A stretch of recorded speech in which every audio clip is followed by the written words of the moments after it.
What's something you thought only happened in movies until it happened to you? Having an accident and the first person to arrive says, "I'm a doctor.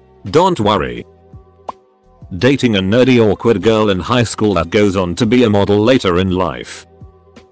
When I went to America, I found out the yellow school bus thing was real and not just a movie thing. Driving from El Paso to Georgia, shortly after my journey began, I saw one of those signs that said, "Next gas station." Holy, that's a large number. Miles. You know how you see those raging house parties in movies that seem completely unfeasible in real life? Yeah. My neighbor throws one every year for Halloween, including hire bartenders, fire dancers, a full-blown DJ stage, and dab rigs spread throughout the house. I watched two blind people, strangers downtown, run into each other. It just seemed so random. One had a dog and one had a cane. I was trying to think of something to say, but hey, you both blind and about to run into each other seemed rude. So I just watched it in slow motion and felt like an asshole. You know that scene in the movie where the main character gets blasted with water from a passing car? It's raining. Everything sucks. Then just to drive it home they get doused. Well, everything sucked. It was raining. Walking a mile and a half back home in a torrential downpour with multiple bags of groceries. Having some deep thoughts or whatever, when, vroom splash, this miniature tidal wave just wrecks me, absolutely soaked. I stopped walking, watched the car drive away in disbelief, and started laughing. It actually made my night somewhat better because it was just so unexpected. I 100% thought that it was made up for movies. I was wrong. And very wet. Careful on those sidewalks, people. I woke up from a dream, jerking upright and shouting AHHHH. It was really weird, and I was glad no one else heard. High-speed crashes resulting in an epic ducking car flip. Coming home from a night out and sub-entered from an on-ramp and went full speed into the center divide. SUV then did an epic kickflip before landing on its roof. Luckily everybody in the vehicle was okay.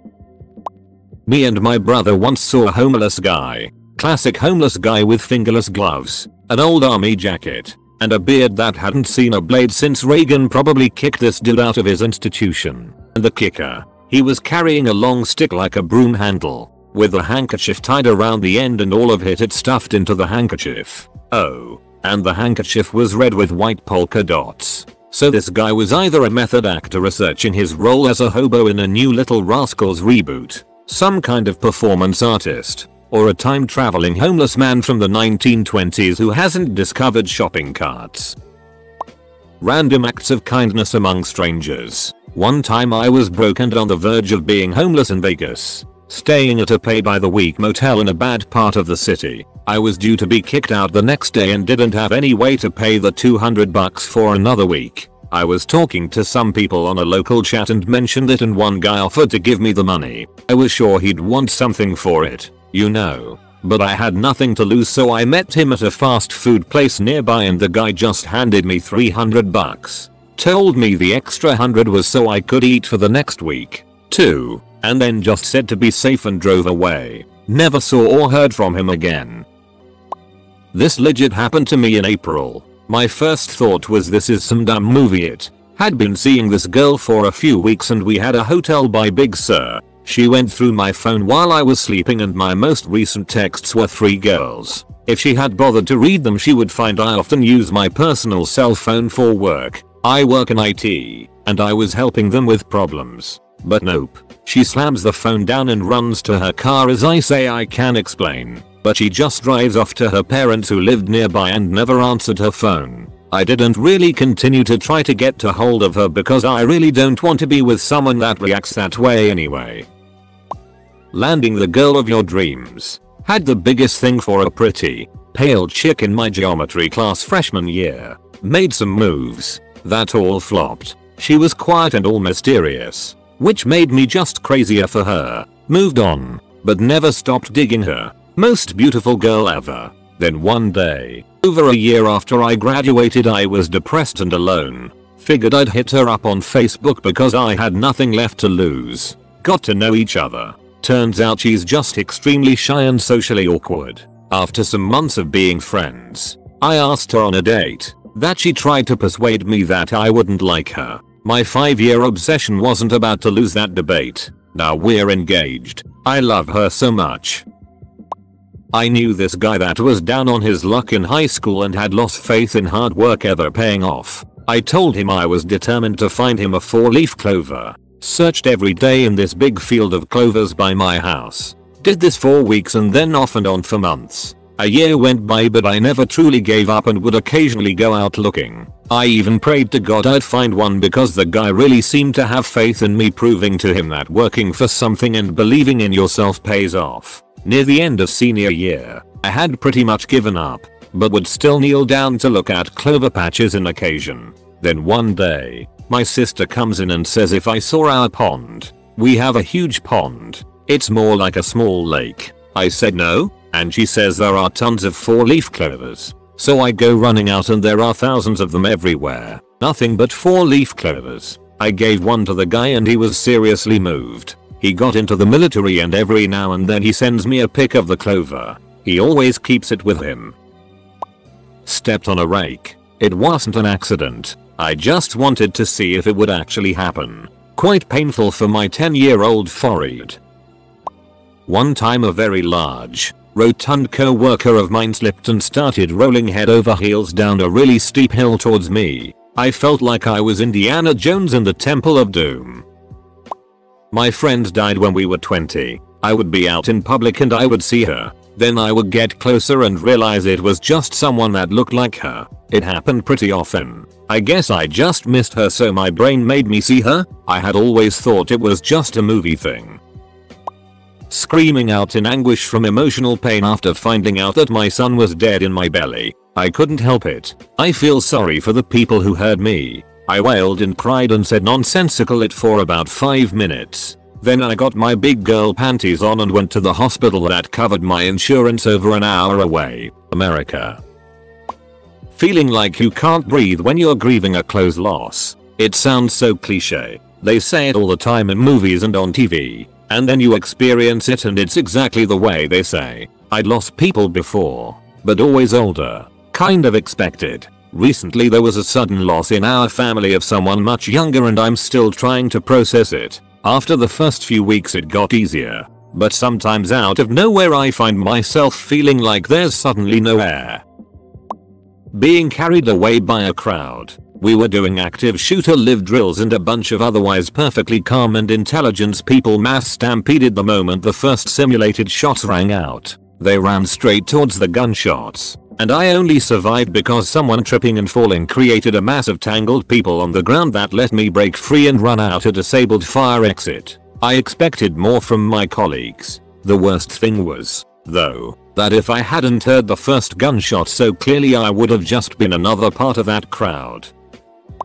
This is fantastic and I remember it fondly. I hated this guy in one of my classes. He was pretentious and always acted like he had something to prove. I used to draw caricatures of him in class while he yammered on and on. At the end of the semester, our professors had a party during which a few of us got tipsy. Come to find out that outside class this guy is actually fairly chill and quite witty and funny. I had made a big show of hating on him so it felt weird to end up at a bar chatting with him. We walked out and parted ways despite some obvious mutual attraction. I was almost to my car when I said "Ossiducket," turned, and ran full tilt into his arms. We kissed passionately on the street while bar patrons looked on. Even though we eventually broke up, it was my most Hollywood moment. Having a girl period on your leg while at a party. My water broke in a dramatic fashion when I went into labor with my first baby. Okay, this is kinda funny. I live in Colorado, and where I live we don't have straight roads. Like every road in my town turns. So as a kid I always thought that straight roads like on maps in the movies didn't actually exist. Minding my own business in a bank and boom, armed robbery. No, I didn't turn into Batman or anything else cool. I continued filling out paperwork. It wasn't a grand heist from Payday. It was a town drug user with a kitchen knife. One stepped on a banana peel on the sidewalk just to see what would happen. Leg flew out from under me exactly like in the movies. Next thing I know, I'm on my ass on the sidewalk telling my wife, holy it, those things are slippery. And you can imagine the look she was giving me. I saw a truck crashed in a pond. Watching it sink was like watching a movie. Slowly going down and then suddenly pulled under. There was a sucking sound and a bunch of bubbles gurgled up. And then nothing until a bunch of stuff that was in the truck floated up to the top. It was awesome. My wife and I went to Nick for the first time a couple of years ago during the summer. We were there in August during a heat wave. We were staying at an Airbnb in the Bronx. And as we were searching for it, we were driving through neighborhoods where the fire hydrants were spewing water throughout the streets. Children were playing in the water like it was no big deal. Literally filling water balloons with the pressure coming from it. I thought that was only a thing from Hey Arnold. But apparently it is a totally normal thing during heat waves in New York City. Buying groceries with a loaf of French bread sticking out of the paper bag. The sound bullets make when they spin really fast after hitting something. The classic shoe in older movies. And the screeching car tires in the US, of course. Gunshots. And they sound nothing like they do in the movies. I thought they were firecrackers until I saw people reacting to them by ducking and laying on the ground. Seeing that one special girl that is everything you could dream of in a woman and more. Far out of your league and you know it. Until one day she initiates talking and making moves on you while you think this can't be happening. I married that girl about a month ago. Stuck in standstill traffic. Took the first lane I could, which is not the one I need. I know trying to get over is going to be a pain. Until I see the person in the car next to me is my brother and he knew I would need over. He rolled his window down and told me to get in front and we gave each other updates on what we knew was going on. But that timing was amazing. That scene in Casablanca where Rick said of all the gin joints in the world quote happened to me. I was home from college and me and all the dudes from the family go to a bar for drinks. They kept pestering me about an ex that I recently broke up with. And wouldn't you know it, she was actually in that bar and all I could think of when my uncle sat her down next to me was that Humphrey Bogart quote. Really awkward. My grandpa heard me having sex. Loudly. For a very long time when my BF and I hooked up for the first time. I brought him back to my place, which was a guest house behind my grandparents' house. It was quite a night. The next morning I checked my voicemail. There were several messages from him. And they are, hey, you okay? Thought I heard something. Love you. Are you alright? Do I need to call the cops? Just call. I'm coming back there to check on you. Answer the door. And that was the last message. There was no knock. He didn't even get on my porch before he knew that I was praying to God. The next morning, BF and I listened to the messages in horror. We'd both been a little drunk, and it got amazingly out of hand. We never heard the phone. We never heard anything. BF and I left to go back to where we left his car the night before. Because safety. And my guy introduces himself to grandpa. Not blinking. I think he was a little proud of himself. And I think grandpa respected that we never talked about it. Yeah. Awkward 6 moment with your parents. Someone actually having a crush on me. Being in a fire and getting your face black with ashes. I always thought it was bad makeup. Car breaking down before the wedding. Oh. But the movies never have 2 cars break down before your wedding.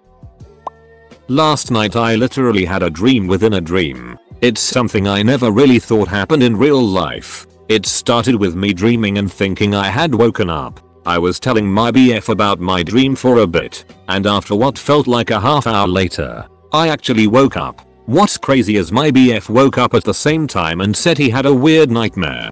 Definitely spooked me a little.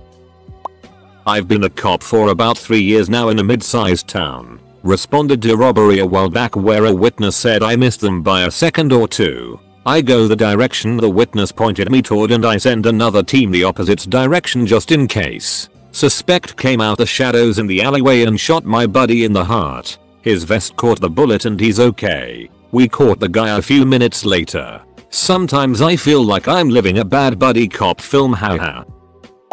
Was eating dinner with my mom the other day in a small restaurant. It was a pretty quiet place, so generally people talk quietly to their table. Well, the guy at the table next to us was having an interesting conversation about dogs pooping and tracking it into the house and fun dinner topics like that. So the ladies at his table were desperately trying to get him to shut up, and he finally quieted down for a few minutes. Until he said, "Can I just say one more thing?" Without hesitation, the whole entire restaurant turned to him and yelled no. Just seemed like something you'd see in a sitcom or something. It was hilarious. I was driving home from work on a rainy night when I saw a white work van driving all crazy and very fast. I slowed down and let him pass me because I was worried he would swerve in my lane and hit me. 4-lane highway. I watch him drive erratically down the road, and it is pouring. All of a sudden he swerves, skids off the highway, then did a 360 in the air before landing in a ditch, on all 4 wheels on the side of the highway. It was like watching a bad movie scene. I've never seen a car flip in the air before or since, especially because of the dark and rainy aspect. I pulled over, called 911, and gave a statement once the police arrived. The worst part about it was that he had 2 teens in the back of the van who weren't strapped in, but they survived. Love at first sight. 4 years later and I'm proposing in a few weeks. Breathing air. Man, that first hour out of the womb was something else. When myself and 3 friends all approached each other at a 4-way intersection in a completely unplanned yet perfectly timed meeting. High velocity blood loss. I got sliced with broken glass when I fell with a bottle in my hand. The bottle smashed in my hand and stabbed pretty deep. When I got up and opened my fist, blood squirted from my hand in sync with my pulse. It was quite the oh it moment. Baguettes in France. I saw an old man on the side of the road wearing a high-vis vest, a walking stick, hunched over carrying a bag of baguettes. It's legitimately surprising that everything in France is baguettes. Hot dogs were baguettes. All bread was baguettes. I saw a kid beating his sister with a baguette. Best part is I don't blame them. Baguettes straight out of the boulangerie are magnificent. I was approached by 3 dudes I've never met in my life when I was 12 who then proceeded to bully me. One who looked like a dang near carbon copy of Dudley Dursley, movie version, and 2 skinny minions. I was 70 pounds soaking wet and a tiny girl child, so Dursley smacked the frog I'd just caught out of my hands and squeezed it in front of me until its eyes began to swell. The other 2 jeering in the background. Sucks for him though. I spent most of my childhood stomping through creeks, lifting up fallen tree logs bigger than me like it's woodland CrossFit. I could pick up sewer covers by that age barehanded. I punched him in the nose so hard I heard the crack. Dursley and his cronies went all jaw dropped before the D-head threw the frog at my face for retaliation. It hit, but I caught it as it bounced off and booked. Never saw those ids again. TLDR. Found myself amidst a YA novel with classic YA novel bullies.